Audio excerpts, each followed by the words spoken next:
When I saw the barrel of the gun, the only thing I could do was call on the name of Jesus.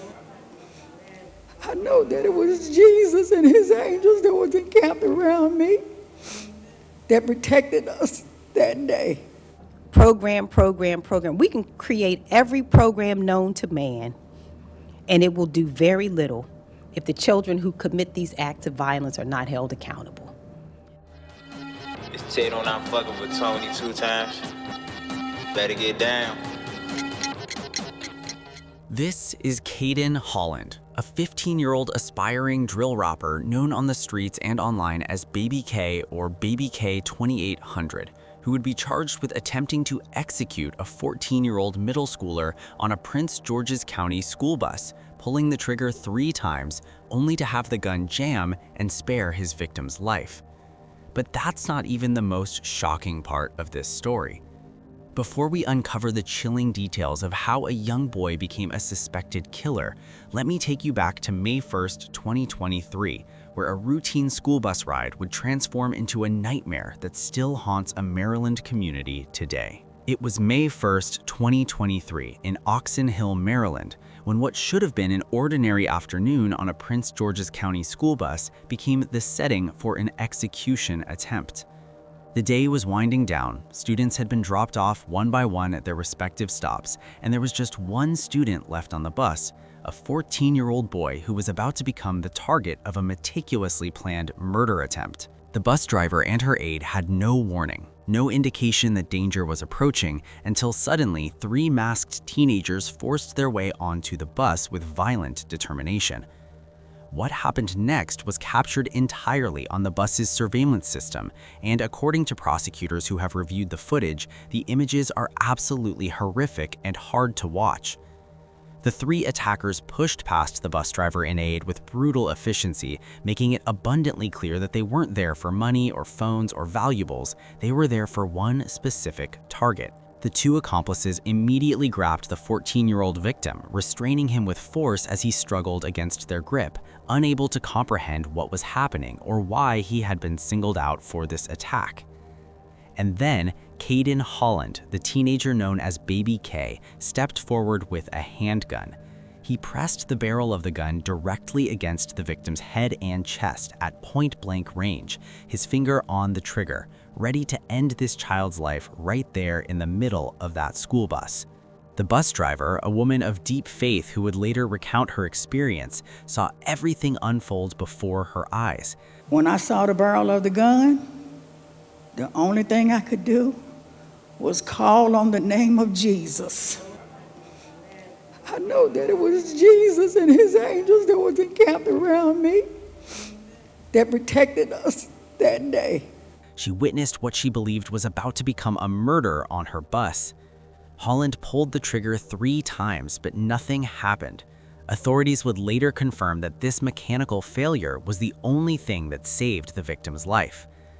Frustrated by the gun's failure to fire, the 3 attackers then proceeded to brutally beat the 14-year-old victim before fleeing the scene, leaving behind a traumatized child, a terrified bus driver, and surveillance footage that would become crucial evidence in the case against them.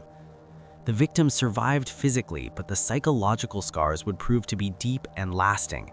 His mother would later speak to media outlets, her voice thick with fear and desperation as she described her son's condition after the attack.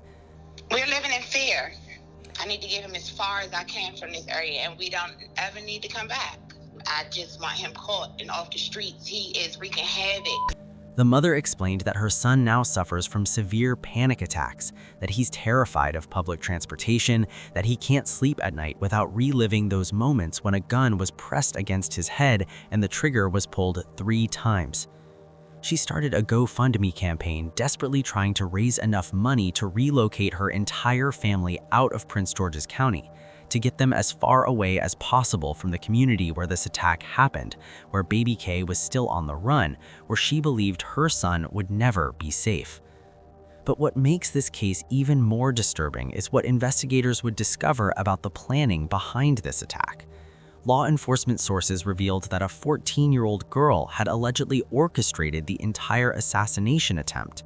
She knew the victim personally, and for reasons that remain unclear in public records, whether it was related to gang disputes, personal conflicts, or street rivalries, she had decided that this boy needed to die. She recruited Baby K and the other attackers, provided them with information about the victim's bus route and schedule, and set the entire plan in motion. 2 of the attackers were quickly apprehended by police, including the girl who had organized everything, but Baby K managed to escape, vanishing into the community and beginning a manhunt that would last for nearly a month. While law enforcement agencies scrambled to locate the 15-year-old suspect who had attempted to execute a child on a school bus, Baby K had seemingly disappeared without a trace, evading capture day after day, week after week, as if he had resources and support systems helping him stay hidden. But 2 days after the bus attack, Caden Holland was allegedly involved in another shooting, and this time the gun didn't malfunction. On May 3, 2023, 23-year-old Kaija McCoy was found shot to death inside an apartment building on the 3700 block of Jameson Street Northeast in Washington, D.C. She had been shot in the face at close range, killed in what appeared to be a targeted execution rather than a random act of violence. When police began investigating McCoy's murder, when they started looking into who would want this 23-year-old woman dead and why, they uncovered a connection that made their blood run cold. In another twist, sources tell WUSA 9 that murdered woman was the sister of one of Baby K's alleged accomplices in the bus attack. Kaija McCoy was the sister of one of the teenagers who had helped Baby K attempt to murder the 14-year-old boy on the school bus. She was the sister of one of his co-defendants, one of his accomplices, one of the people who had been arrested immediately after the bus attack, while Baby K remained on the run. Investigators immediately began theorizing about the motive behind this murder. Was this retaliation because Baby K believed the accomplice or his family had cooperated with police? Was this an attempt to silence potential witnesses who might testify against him in the bus attack case? The exact motive remains unclear in public records, sealed away behind juvenile protections and ongoing investigations, but what is clear is that authorities believe Baby K murdered the sister of his own accomplice just days after their joint attack on that school bus. While Baby K was on the run from both the attempted murder charge in Maryland and the murder charge in D.C., investigators made another disturbing discovery about the suspect they were hunting. We learned he actually stars in a pair of YouTube videos that have been racking up views. But as our Scott Broom reports, frustrated authorities have still not caught up to him. Baby K wasn't just some anonymous teenager who had gotten caught up in street violence. He was an aspiring drill rapper with an active online presence, posting music videos on YouTube and streaming platforms under the name Baby K 2800. His music catalog on platforms like Spotify and Apple Music included tracks like Dragon, SDG, LLM, and 556, songs that featured explicit references to firearms, carjacking, violence, and street life. In his music videos, which had accumulated tens of thousands of views, Baby K could be seen brandishing a handgun with an extended magazine, rapping lyrics about putting a switch on my Glock, and being involved in confrontations and retaliations. His lyrics weren't subtle. They explicitly referenced guns, violence, and the street life he was allegedly living in real time. Law enforcement sources would later point to these videos as evidence that Baby K's music wasn't just artistic expression, it was a reflection of his real-life actions, a chronicle of the violence he was perpetrating in his community. The manhunt for Baby K intensified as days turned into weeks. The U.S. Marshals joined the search, bringing their resources and expertise in tracking fugitives. The reward for information leading to his capture was increased to more than $12,000. Law enforcement officials held press conferences expressing their frustration that a 15-year-old could evade capture for so long, that he seemed to have resources and support systems helping him stay hidden. Meanwhile, Baby K's music videos continued to rack up views on YouTube, with commenters expressing a mixture of support and condemnation. Some wrote things like "Free Baby K 2800," treating him like a hip-hop martyr rather than an alleged attempted murderer and killer. Others left comments like, "Youngin' parents failed him. He ruined his life before it even started," recognizing the tragedy of a child so young being involved in such serious violent crimes. Still others compared him to other young rappers who had been incarcerated, writing "the new Tay-K," drawing parallels to another teenage rapper whose violent crimes ended his music career and his freedom. After 29 days on the run, the manhunt finally came to an end. On May 31st, 2023, Baby K was arrested by the Capital Area Regional Fugitive Task Force in Prince George's County. His attorney would later claim that Baby K was actually on his way to turn himself in, that he was headed to his lawyer's office to surrender peacefully when a tactical team of police officers surrounded him in the parking lot. According to his attorney, Caden Holland, aka Baby K, gave himself up peacefully when surrounded by officers on Thursday, but prosecutors say his alleged crimes early last month were vicious. He's accused of trying to shoot and kill an 8th grader when he and 2 other teens attacked the boy on a Prince George's County school bus. Whether he truly was turning himself in or whether this was a convenient story concocted by his defense team remains a matter of debate. But what matters is that the teenager who had evaded capture for nearly a month was finally in custody, ready to face the justice system for the crimes he was accused of committing. When Caden Holland finally appeared before a judge, he was facing a complex legal situation that highlighted the tensions and contradictions in how the American justice system handles violent crimes committed by juveniles. Here was a 15-year-old boy charged with some of the most serious violent offenses imaginable: attempted first-degree murder, weapons offenses, and in a separate jurisdiction, first-degree murder while armed. The question that prosecutors, defense attorneys, judges, and the community would grapple with is this: how do you balance accountability for horrific crimes with the recognition that the person who committed them is still legally a child? For the school bus attack in Maryland, Baby K was charged as an adult, a decision that reflected the severity and premeditated nature of the crime. Prosecutors argued that this wasn't an impulsive act of teenage foolishness or a mistake made in the heat of the moment. This was a planned assassination attempt, where a teenager pressed a gun against another child's head and pulled the trigger 3 times with the clear intent to kill.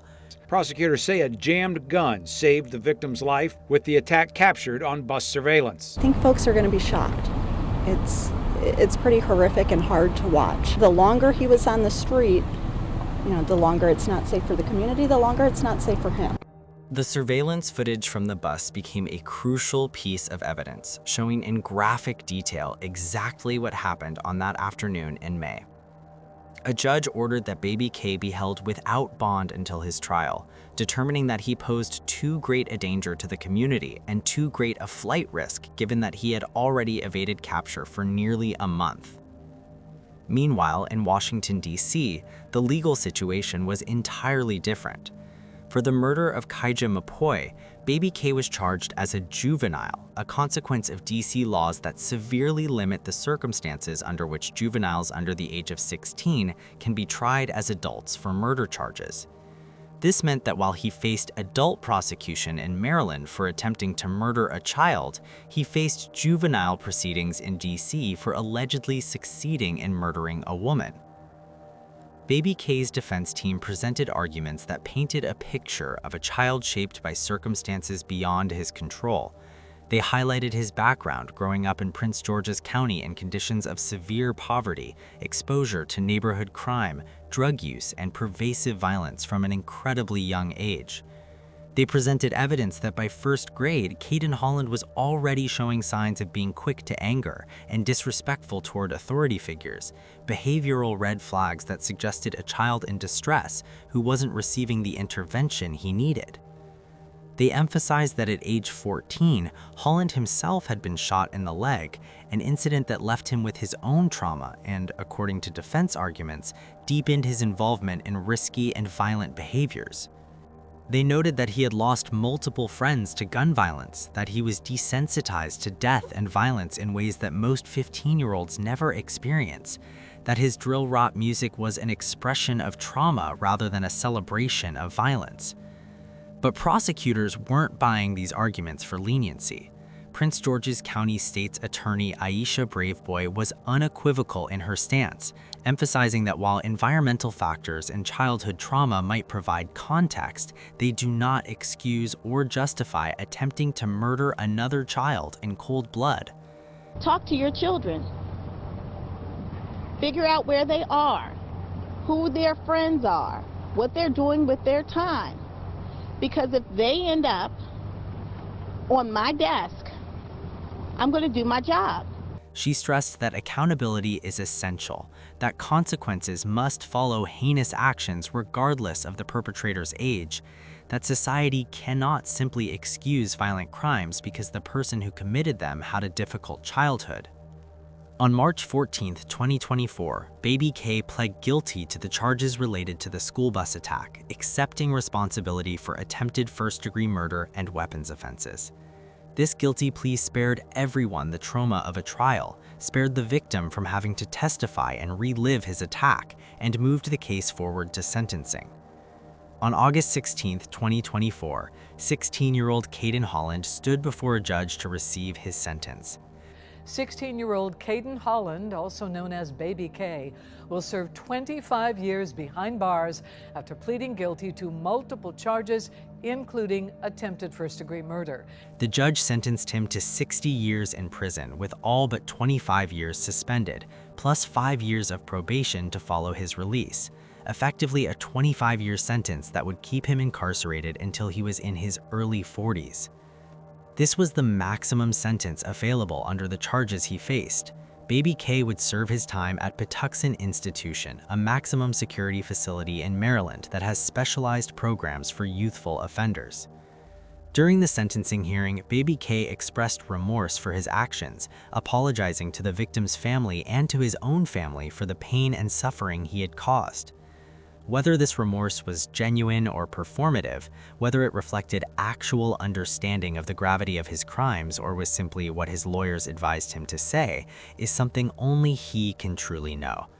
What is certain is that a 15-year-old who pressed a gun against another child's head and pulled the trigger 3 times will spend the next 25 years behind bars.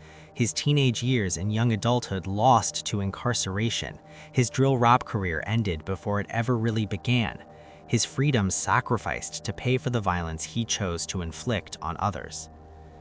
This case raises profound questions about juvenile justice, about accountability versus rehabilitation, about the role of poverty and trauma in creating violent youth, about the influence of drill rap culture that glorifies guns and street violence, about where we as a society draw the lines when children commit heinous crimes. There are no easy answers, no simple solutions, no clear path forward that satisfies everyone's sense of justice, while also acknowledging the complex factors that create violent teenagers. What we're left with is a 14-year-old victim who will carry trauma for the rest of his life, a 23-year-old woman named Kaija McCoy who will never see her 24th birthday, a community traumatized by youth violence, and a 16-year-old behind bars facing decades in prison for crimes he committed as a child. We hope that he gets rehabilitated. We hope that he takes advantage of all of the programs and services that he will be afforded while he is serving his time. And that was Scott Taylor reporting. Now, Caden Holland's case was just one of many that prompted crime fighters across the state to call on lawmakers in Annapolis to change recently enacted criminal reform laws. Governor Wes Moore signed those modifications in May. 2 key ones include an extension of probation critical to the Baby K case. After 7 News was first to report Holland had a prior gun offense and failed to complete conditions of his probation, but there was nothing to enforce that. And probation can now be extended beyond 6 months. In addition, the age was reduced when it comes to how young firearm offenders can face criminal charges in Maryland. Previously, nobody under the age of 13 could be prosecuted in most cases. What do you think about this case? Let me know what you think in the comments section. Click on one of the cards on your screen to see more videos like this.